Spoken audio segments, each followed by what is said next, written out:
देख भुजा जिनकी गज मद से मस्त चीख देकर भागे। ऐसे भुज बलवंत नंद गोपाल तुम्हें वे अनुरागी। क्योंकि उन्हीं के पुत्र रत्न की आप वधू हो हे प्यारी। श्रीनीला वृषभानु लाडिली हो अति ही सुठि सुकुमारी।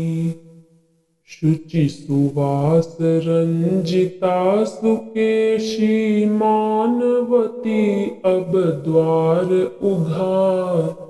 सब आकर मिल गई और अब कुकुट तुमको रहे पुकार।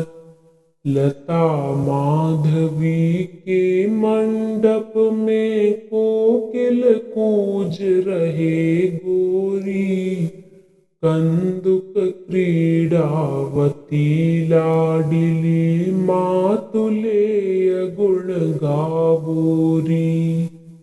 अरुण कमल सम तथा पूर्ण गुण वलय मंजुयों जन तेरे। होते हैं शब्दायमान वे परोपकारी कर तेरे। संतोषिनी प्रिया अब बन के खोलो जड़े किवारे हैं। हे जानू जी अब ये ही मन के छंद हमारे हैं। हे जानू जी अब ये ही मन के छंद हमारे हैं।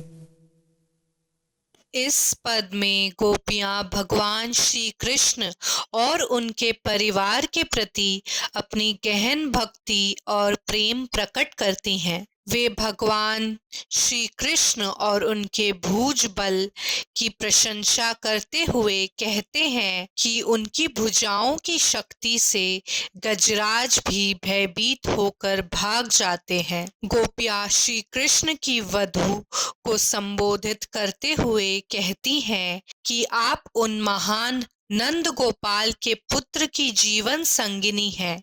वे राधा की सुंदरता, कोमलता और विशुद्धता का वर्णन करते हुए कहती हैं कि आप वृषभानु की लाडली हैं और नीला देवी के समान गुणों से परिपूर्ण हैं। वे राधा से विनती करती हैं कि अब आप द्वार खोल दीजिए, क्योंकि सभी सहेलियां यहाँ एकत्रित हो चुकी हैं। साथ ही सुबह का समय हो गया है। कुकुट भी अपनी आवाज से सुबह की सूचना दे रहे हैं।